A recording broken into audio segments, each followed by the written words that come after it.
당신은 일일 몇 강 하고 계십니까? 어제도 1강, 오늘도 1강.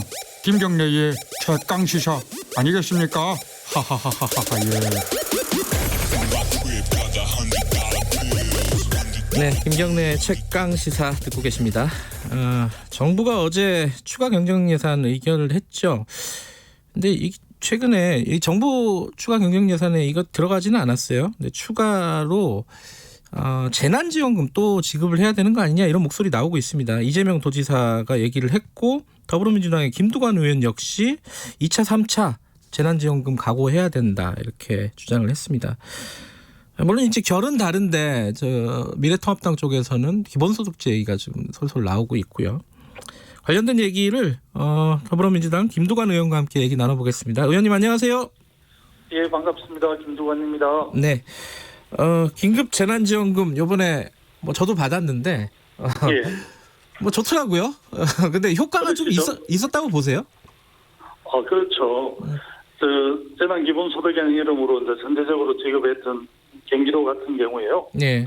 그 4월 매출액이 한 영세자영업자 한 18% 정도 되었다고 하더라고요. 네. 골목 상권 상인들이 이제 그렇게 응답을 했습니다. 네. 그리고 또 지금 정부가 지급한 거는 지금 지급한 게 얼마 되지 않았는데 네. 신한카드를 비롯한 카드사에서 자체 분석을 했는데 네. 소비 지출 정도에 상당히 긍정적으로 영향을 미친 것으로 그렇게 나타났거든요. 네. 아직 1개월 정도밖에 되지 않았기 때문에 네. 아마 이 정부의 재난지원금이 2달 정도는 소비 지출을 받쳐줄 수 있다는 게 전문가들의 판단입니다. 그 이재명 경기도지사는 2차 긴급 재난지원금을 제안을 했고 의원님도 역시 거기에 동의한다고 하셨어요. 예. 이게 언제 어느 정도 수준으로 해야 된다는 구체적인 안은 혹시 갖고 계신 건가요? 이재명 지사 기자회견에서 밝혔듯이요. 네.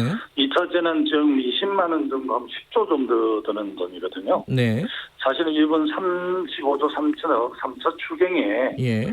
이 부분이 반영되지 않아서 좀 아쉬움이 있는데요. 전문가들이 이제 진단하듯 코로나19는 상당히 장기화될 전망이고, 예.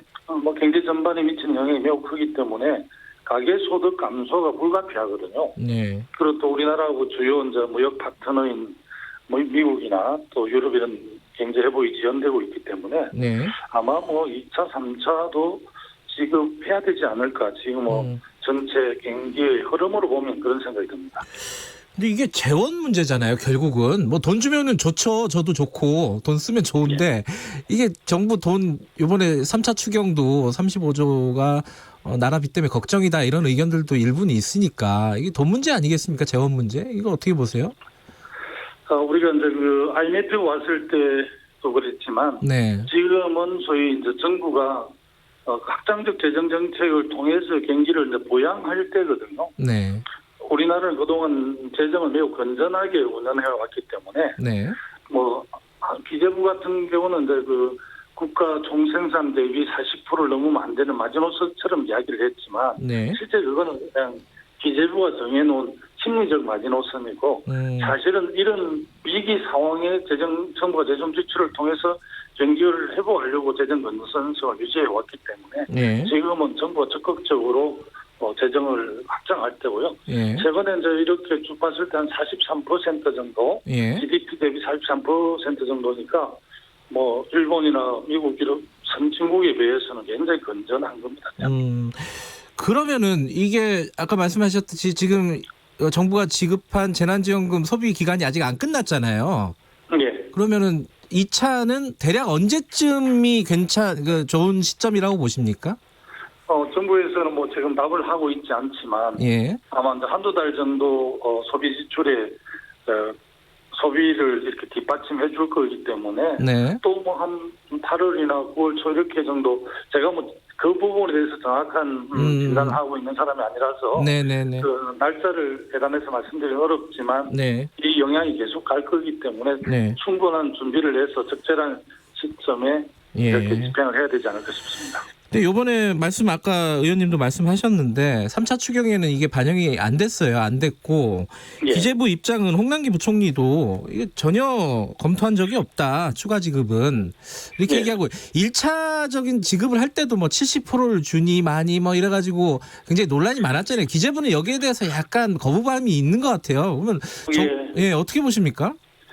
결론은 사람들의 생각을 저는 바꾼다고 생각하거든요. 네. 국민들의 인식이 이제 바뀌었다는 걸 의미하는데요. 네.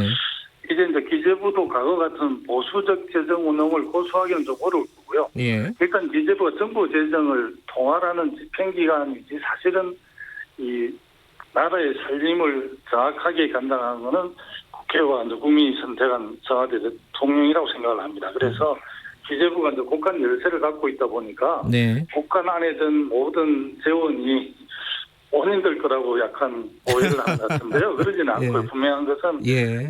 국회나 이제 이 정부가 청와대가 결정하면 그것을 뭐 집행하는 기관으로서 엄중하게 공정하게 이렇게 하는 네. 기관이 마침 본인들이 그 재원을 직접 주인은 아닌데 그런 이제 인식을 바꾸는 게 매우 중요할 것 같고요. 네. 물론 뭐 그 재정을 운용하는 기재부 입장에서는 재정 건전성을 더 강조를 하고 싶을 뿐이죠. 그러나 네. 지금은 확장적 재정 정책을 통해서 경기를 부양할 상황입니다. 네. 근데 어쨌든 지금 상황을 보면은 정부, 특히 뭐 기재부 쪽에서는 소극적인 상황인 건데, 그럼 당에서 여당에서 이 부분을 추진을 당 차원에서 할 수 있는 상황인가요? 어떻게 보십니까? 뭐 추경이나 주요 정책은 아무래도 이제 국정을 책임지는 정부 여당 또 요즘은 뭐 청와대까지 포함해서 당정청 네. 이렇게 정책 예비를 통해서 집행하는 것이거든요. 그 네. 뭐 과정에 내가 다 참여는 하지 않았지만 네. 당정청 협의를 과정해서 재정 운용과 관련해서는 좀 치열하게 논쟁하고 싸우고 그렇게 합니다. 네. 그렇게 해서 이제 합의를 도출해서 하는데요. 예. 일단 뭐 3차 추경도 규모도 꽤 커서 기대가 큰데 이제 한편으로 한 11조 정도는 그걸 막는 데 쓰는 거거든요. 네. 그러니까 세입이 부족한 부분을 11조 4천원 세입 부족한 부분을 메꾸는 거고 나머지 부분을 이제 지원을 하는 거라 조금 아쉬움은 있지만 네. 상당한 규모이기 때문에 아마 네. 상당한 효과가 있을 것으로 그렇게 전망이 됩니다.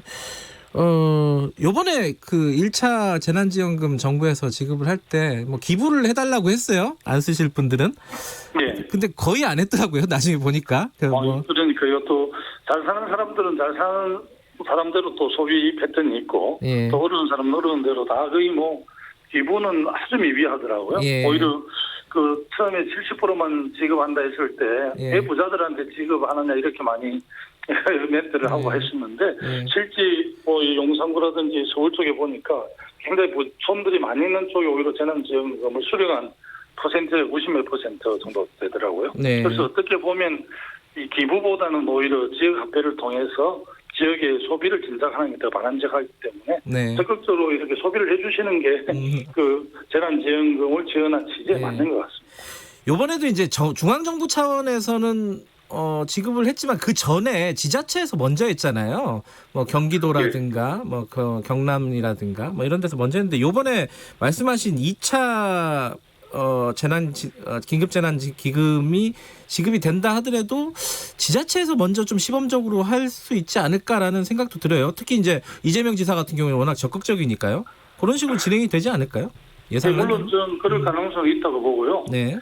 1차 재난 기본소득도 사실은 기초자치정부에서는 부산광역시 기장군에서 예. 강력지방정부는 이제 경기도에서 촉발이 됐거든요. 네. 그래서 상당히 이제 지방정부가 사실 주민들하고 직접 소통을 하기 때문에 네.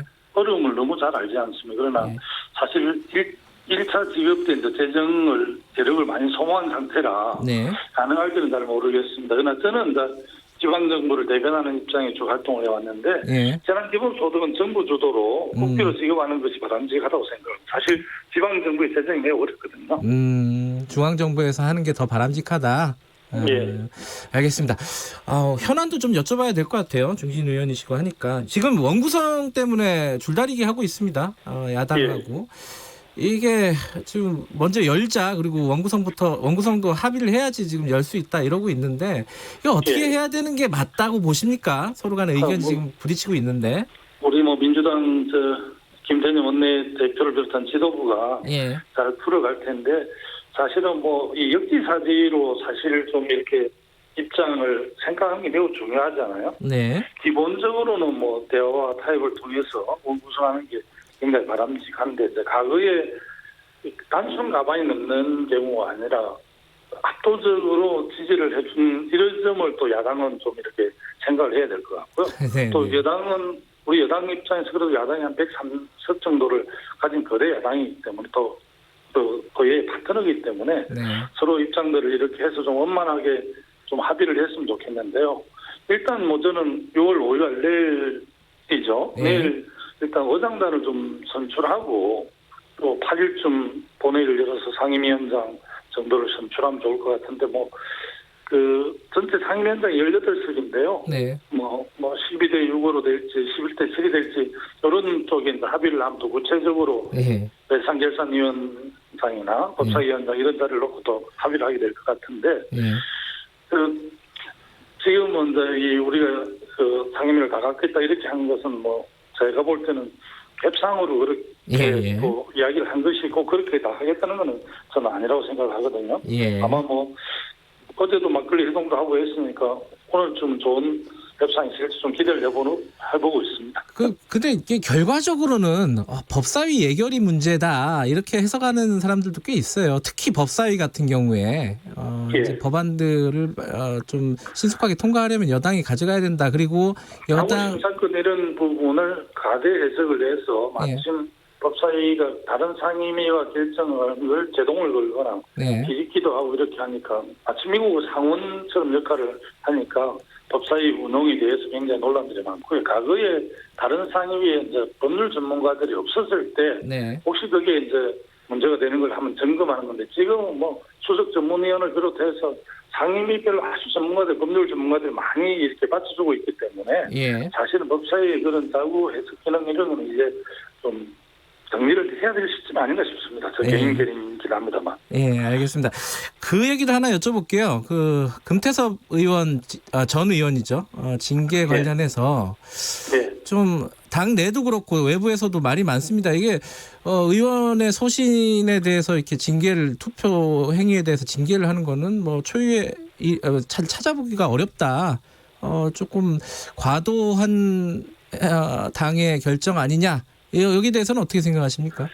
선출적 정치인이 가장 큰 책임을 지는 방식은 사실 선거를 통해서 책임을 지는 방식이거든요. 네. 금태섭 의원은 지역위원회 후보 선출 과정에서 강선우 지금 의원한테 패배를 해서 어떻게 보면 매우 큰 정치적 책임을 진 거라고 생각합니다. 그런데 또 당규에는 또 이렇게 책임을 묻게끔 돼 있어가지고 일반적 국민들 눈높이하고 당규가 규정하고 있는 거 좀 프라이버시해서 좀 안타까움이 있고요. 좀 많이 아쉽습니다. 재심 신청을 했는데 당내 김혜영 의원 같은 경우도 이게 금태섭 의원의 의견을 좀 받아들여야 되는 거 아니냐 이런 얘기가 있습니다. 어떻게 보십니까? 아마 당에서 잘 판단할 텐데요. 사실은 국민을 보고 하는 게 가장 원칙이기 때문에 우리 국회도 이제는 크로스보팅 자유투표제 이런 게 일반화될 수 있도록 해야 된다. 아마 금지하고 있지는 않지만 당론이 결정하는 과정에 치열하게 토론하고 반대 의견도 있지만 당론이 또 정하면 당론에 따라서 투표하는 게 일반화되어 있어요. 지금 국회에서. 그래서 아마 금태섭 의원은 그 당시 공수처나 금경수사권 조정권 문제와 관련해서 좀 우리 일반 의원들과 좀 다른 생각을 갖고 계시더라고요. 그 생각은 저희들이 존중을 했었고 다만 아쉬움은 그렇게 이제 공수처 법안 금경수사권을 통해서 이제 검찰개혁이나 사법개혁을 하려고 했을 때 좀 함께하지 않는 아쉬움이 있어. 그게 다음 당구에 이배되는지 이번에 그런 일이 있었는데 좀 아쉽습니다. 저도 아쉽다. 생각합니다. 징계는 과하다. 이 부분에 대해서는 어떻게 보세요? 사실은 앞에 말씀드렸듯이 예. 선출직 공직자는 선거라는 걸 통해서 네. 가장 큰 심판을 받기 때문에 어떻게 보면 이중징계 같은 그런 느낌을 줘서 아쉽네요. 알겠습니다. 이게 좀 긴 얘기가 될 수도 있는데 짧게 좀 여쭤볼게요. 김종인 위원장이 기본소득제를 꺼낼 가능성이 굉장히 높다는 관측들이 많아요. 실제로 어제 비슷한 맥락의 얘기들 꺼냈고요. 기본소득제 이거 추진은 어떻게 보십니까? 청와대는 좀 이르다 이렇게 얘기를 하고 있는데. 청와대는 당장 뭐 이렇게 근본적인 복지 지원 체계를 흔드는 문제이기 때문에 네. 결코 단순한 문제는 아니고요. 네. 또 기본소득제를 뭐 필요한 데서 실험적으로 최근에 좀 한 적이 있고요. 네. 같은 이 여러 가지 이제 문제가 있죠. 노는 사람, 일하지 않는 사람 먹지도 말라는 이야기도 있듯이 노는 사람에게 뭐 기본소득을 줄 수 있는 이런 논란들부터 시작해서 네. 그 재원을 어디서 확보할지 여러 가지 논란들이 있지만 이거는 김동인 비대위원장이 제안을 했기 때문에 논의는 불가피할 거라고 보고요. 알겠습니다. 본물들이 터질 겁니다. 여기까지 듣겠습니다. 고맙습니다. 예, 감사합니다. 더불어민주당 김두관 의원이었습니다. 잠시 후 2부에서 뵙겠습니다.